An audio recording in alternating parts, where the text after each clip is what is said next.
Assalamualaikum warahmatullahi wabarakatuh. Perkenalkan, nama saya Siti Aminah. Saya adalah dosen dari Prodi D3 Keperawatan Stikes Budi Luhur Cimahi.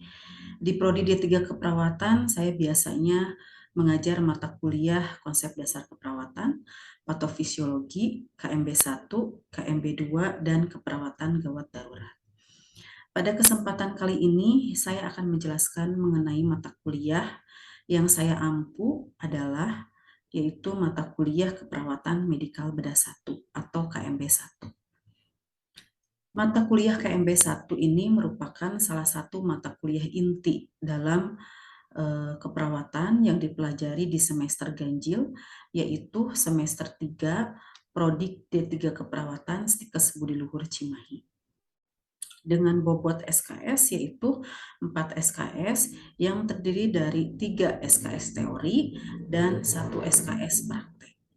Dengan bobot SKS tersebut, saya bersama tim dosen yang lainnya sebagai pengampu mata kuliah. Adapun capaian pembelajaran mata kuliah ini adalah yang pertama, mampu memahami konsep dan perspektif keperawatan medikal bedah. Yang kedua, mampu memahami peran perawat medikal bedah dalam kebijakan pelayanan keperawatan nasional dan internasional. Yang ketiga, mampu memahami tentang pengelolaan penyakit tropis. Yang keempat, mampu memahami tentang pengelolaan penyakit infeksi endemis. Yang kelima, mampu memahami pengelolaan penyakit HIV/AIDS. Yang keenam, mampu memahami pengelolaan pasien gangguan kebutuhan oksigen patologis sistem pernafasan dan kardiovaskuler.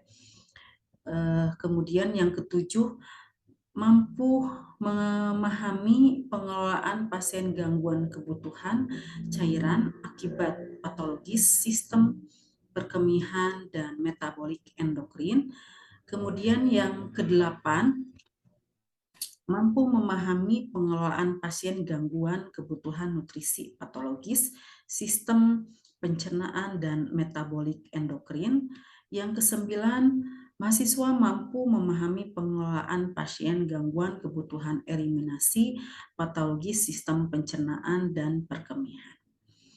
Adapun deskripsi mata kuliah ini adalah menguraikan tentang konsep dan perspektif keperawatan medikal bedah, peran perawat medikal bedah, mengenal program dalam penanggulangan penyakit tropis, program pemerintah dalam penanggulangan penyakit HIV/AIDS dan juga penyakit endemis.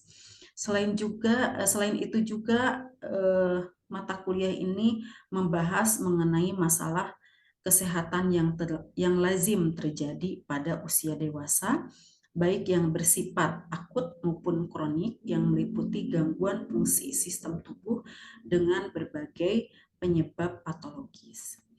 Sistem pembelajaran pada masa pandemi di Prodi D3 Keperawatan Stikes Budi Luhur Cimahi saat ini melakukan perkuliahan secara daring dan juga luring atau tatap muka baik di kelas maupun di laboratorium. Pembelajaran yang dilakukan secara daring biasanya menggunakan Google Meet, Zoom Meeting, Classroom, dan juga WhatsApp Group. Metode pembelajaran yang digunakan pada mata kuliah KMB 1 ini adalah dengan metode ceramah, diskusi, kelompok, dan juga simulasi atau demonstrasi. Untuk metode ceramah, saya lakukan sebagai pengantar pokok materi yang akan dipelajari dan sebagai cara untuk mereview kembali materi-materi yang telah diajarkan pada pertemuan sebelumnya. Untuk metode diskusi kelompok, saya lakukan dengan tujuan agar mahasiswa dalam pola pikir untuk menganalisis, mengemukakan pendapat, menghargai pendapat orang lain, komunikasi dengan baik dan membuat kesimpulan dari berbagai pendapat mengenai materi pada mata kuliah keperawatan medikal bedah 1. Biasanya saya memberikan kasus penyakit dalam asuhan keperawatan untuk nantinya akan dibahas di mana mahasiswa nanti dibagi ke dalam beberapa kelompok kecil dan selanjutnya akan dipresentasikan hasil diskusi dengan kelompoknya. Setelah itu dibuka sesi tanya jawab. Tujuan dari sesi tanya jawab adalah untuk melihat respon atau umpan balik dari mahasiswa tentang materi yang telah diajarkan. Kemudian yang terakhir, metode yang saya gunakan adalah metode simulasi atau demonstrasi yang dilakukan di laboratorium, contohnya seperti demonstrasi pemeriksaan fisik pada gangguan sistem yang terganggu. Pada metode ini diharapkan mahasiswa lebih memahami teori yang telah disampaikan dan dapat mengaplikasikan teori tersebut dalam praktek, kemudian mengasah keterampilan mahasiswa dalam memberikan asuhan keperawatan, khususnya pada keperawatan medikal bedah. Selain itu, terdapat strategi yang saya gunakan dalam proses pembelajaran, yaitu problem-based learning atau student-centered learning, yang biasa kita sebut dengan PBL atau SCL.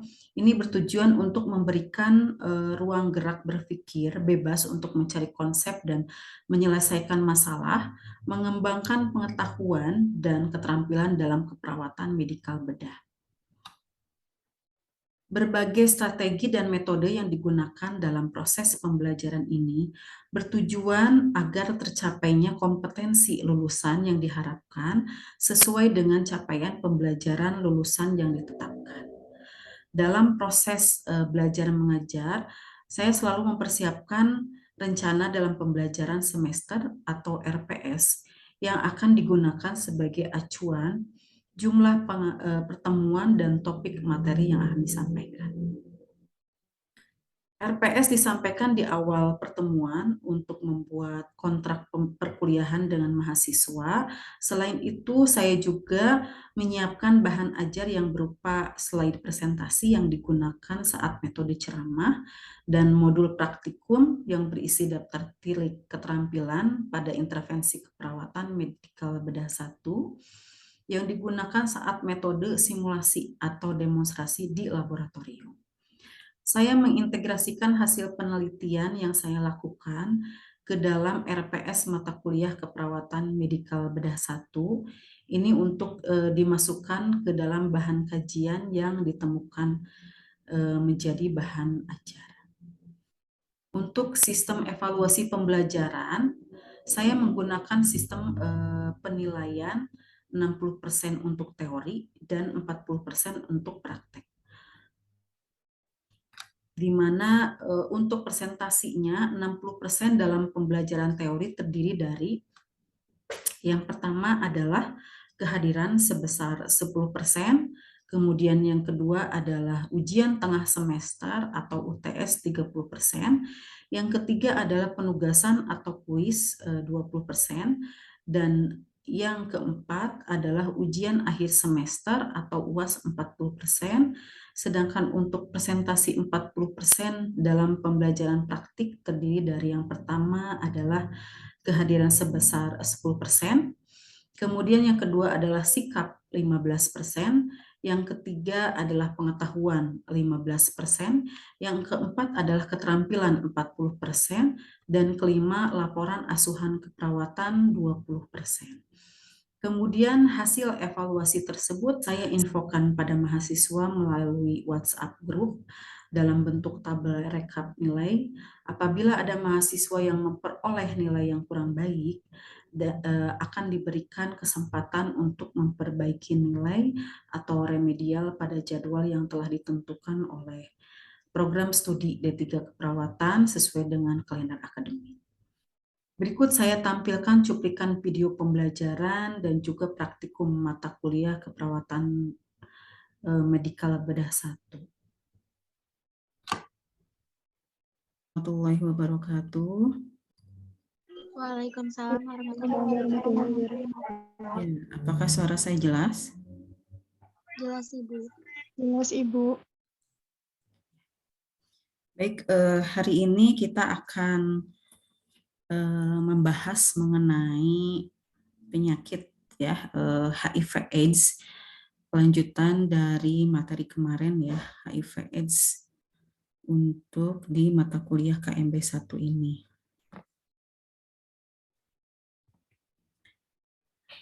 Ya, sebelum kita bahas lebih dalam, teman-teman ada yang tahu apa itu HIV/AIDS? Karena kan ini penyakit yang pasti teman-teman sudah pernah baca ya, pernah tahu, pernah juga memberikan edukasi ke masyarakat ya mengenai HIV/AIDS. Ada yang Izin bisa menjawab, menjelaskan? Bu. Ya, Mangga Sulih. Kalau setahu Suli, HIV itu penyakit seks menular, Ibu. Penyakit seks menular. Oke, yang lain ada yang mau menambahkan?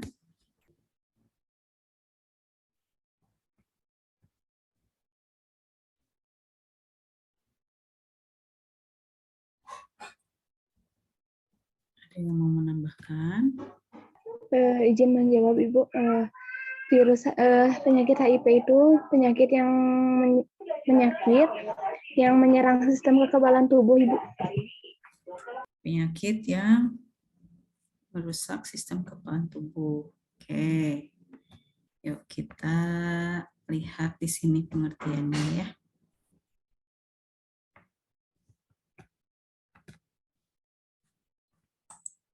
Nah, ini ya HIV/AIDS ya. Ini S-nya nggak ada ya.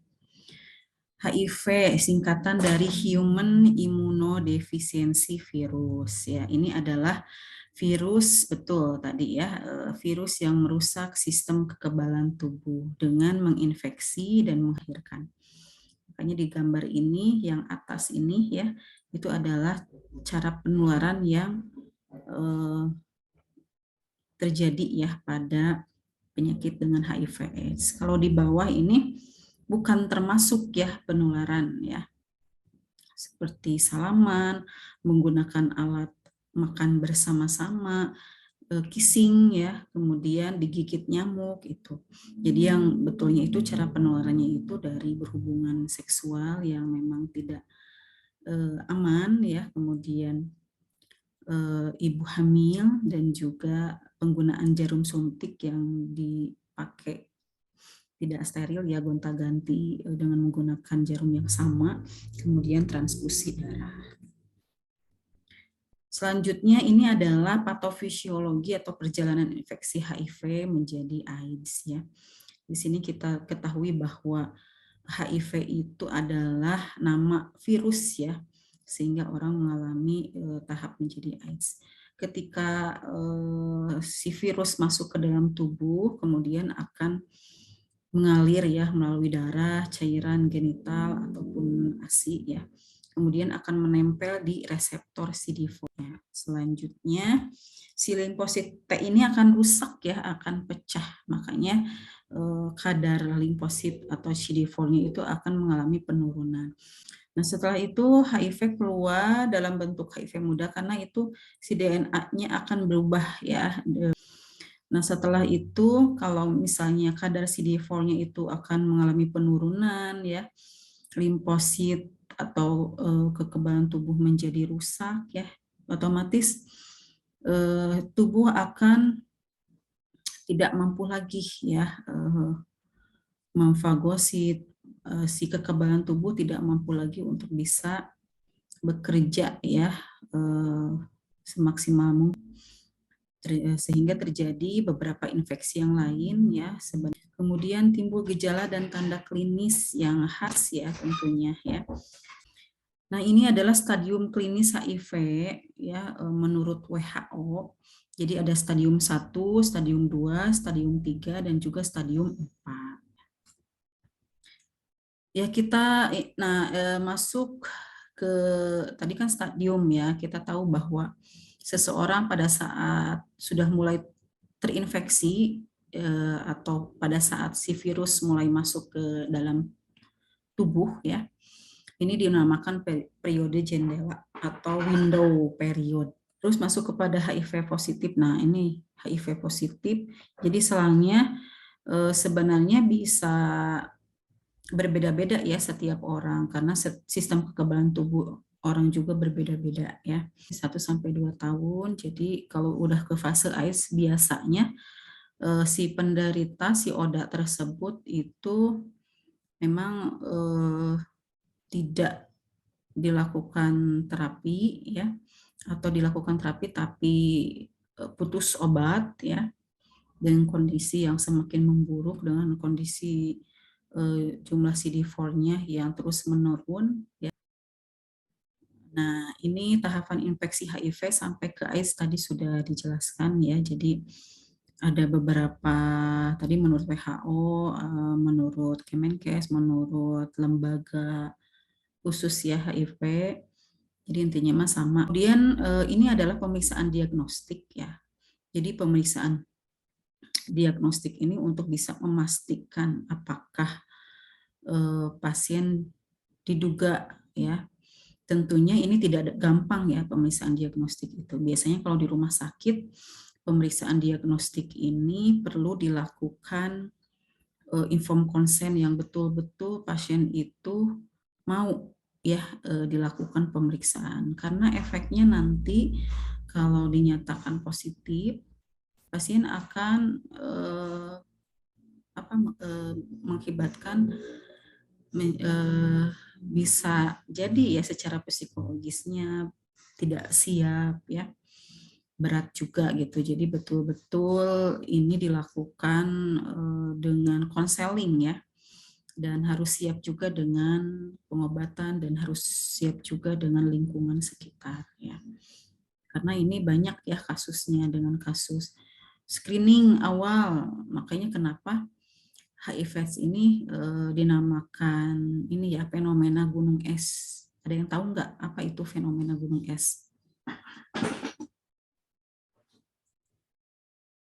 Fenomena gunung es ada yang tahu?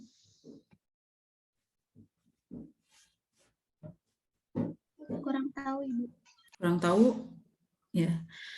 Ya, jadi HIV/AIDS ini dinamakan dengan fenomena gunung es ya, karena filosofi dari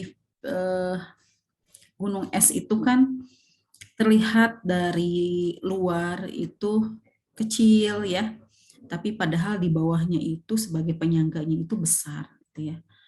Nah, sama halnya dengan angka kejadian HIV/AIDS. Jadi dilihat kita itu kejadian HIV itu yang sudah terscreening ya, yang terdaftar di Kemenkes, misalnya hanya 1.000. Nah, itu bisa angka kejadian itu karena berhasil, maksudnya berdasarkan dari data screening ya dari petugas gitu. Nah, ada sebagian orang yang memang tidak mau diperiksa ya karena memang merasa tidak apa-apa gitu ya. Nah, setelah itu baru dilakukan pemeriksaan ya. Ada 2 pemeriksaan yang dilakukan ya. Ada yang pertama adalah tes serologi. Nah, tes cepat atau bisa dikatakan dengan rapid test ya.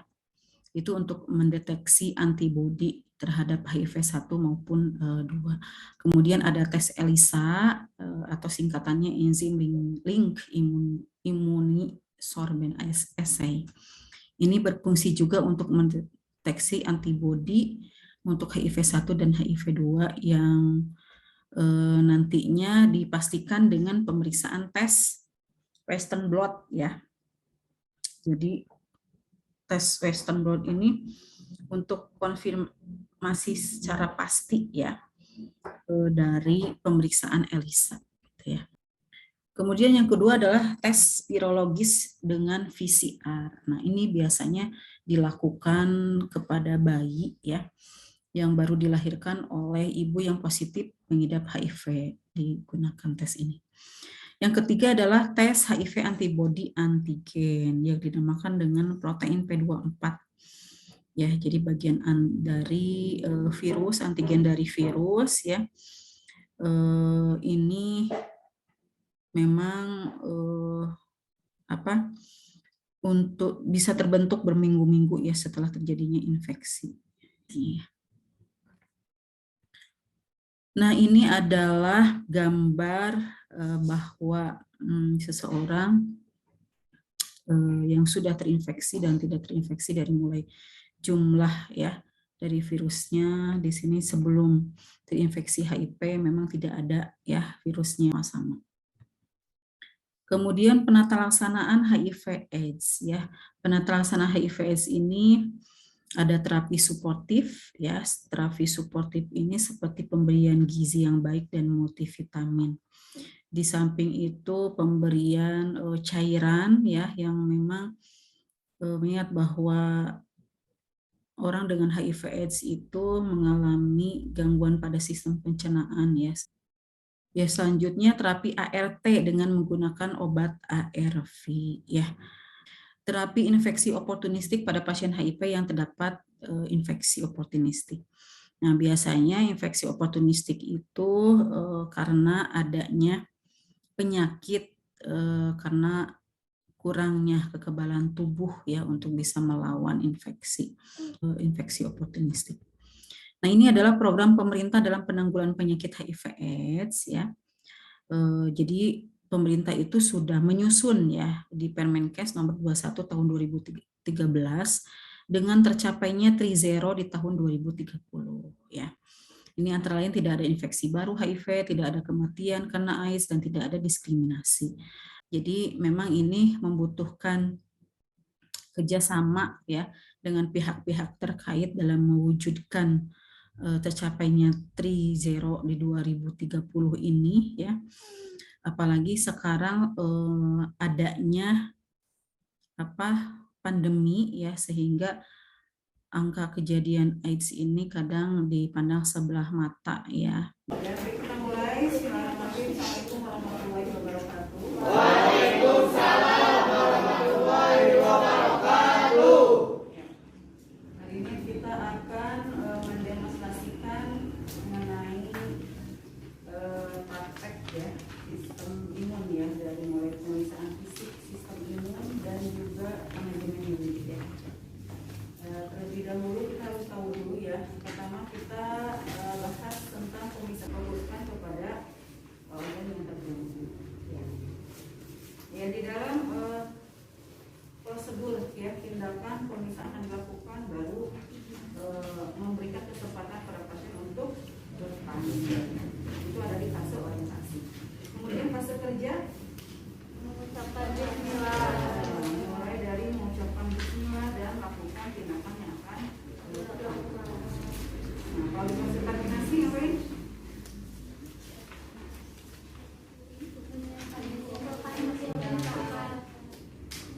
Ya, mengevaluasi, menyimpulkan, menjelaskan hasil tindakan yang sudah dilakukan ya. Terus berpamitan, merapikan alat-alat, merapikan kondisi pasien senyaman mungkin dan juga dokumentasi. Ya, jadi itu ya apa yang penting di dalam prosedur tindakan. Selain itu sebagai seorang perawat ya yang memang kita masuk pada visi kita, semboyan kita yaitu hebat ya. Jadi humanis, empati, berbudi luhur, agamis, terampil. Nah itu dipraktekkan di dalam kita aplikasi melakukan tindakan ya. Jadi ramah, sopan santun, care, peduli ya. Terus skillnya memang harus sesuai ya dengan prosedur ya. Baik, untuk pemeriksaan fisik sistem imun apa yang diperlukan alatnya? Ada sarung tangan,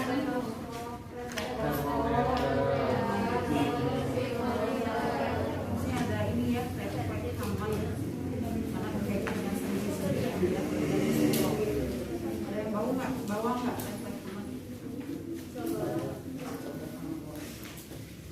Ya, baik kita mulai saja dari mulai saya akan menjelaskan dari mulai ini ya. Assalamualaikum. Gimana kabarnya Pak? Bapak bisa sebutkan namanya?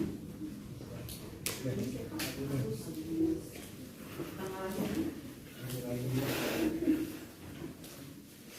Perkenalkan ya Pak ya, saya Susah Siti. Saya bertugas di sini dari jam 7 sampai jam 2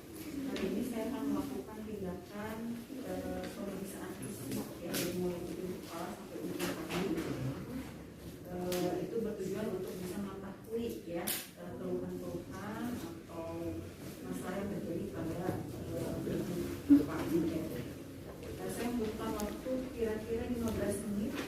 Gimana, apakah Bapak bersedia? Baik, kalau bersedia, apakah ada yang mau ditanyakan? Baik, kalau tidak ada, saya menyiapkan alatnya dulu. Ya. Setelah itu didekatkan alatnya ya, kita ucapkan setelah interaksi ya. Nah, disiapkan. Jangan lupa kita jaga privasi pasien ya dengan menutup sampiran, kemudian menjaga lingkungan ya yang nyaman, pencahayaan harus cukup ya, karena nanti akan kita periksa bagian-bagian yang butuh pencahayaan yang bagus ya. Terus pastikan kondisi senyaman mungkin ya pada pasien, dan jangan lupa cuci tangan. Yuk kita bareng-bareng cuci tangan.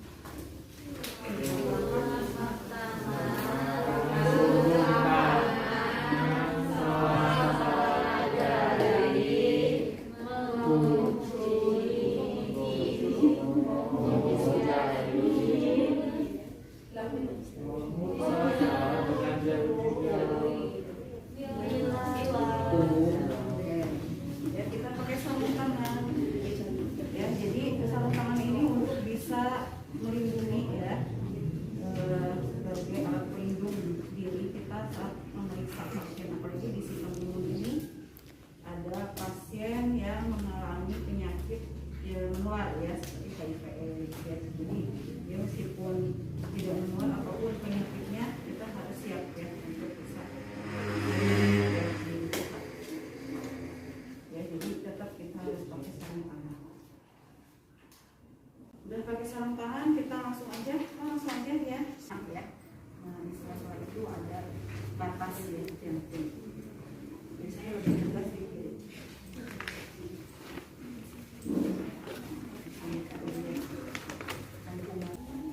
Ada nyeripan sendian dengan perubahan fungsi, perubahan struktur anatomis ya, pembengkakan, kemerahan.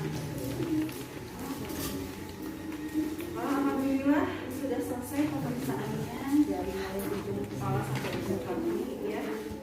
Secara umum Bapak bagus hasilnya, tetapi tadi ada sedikit ini ya, suara nafasnya ya, ada suara nafas yang tidak normal ya, jadi Bapak banyak tekan di bagian dada ya, itu juga bagian abdomen juga.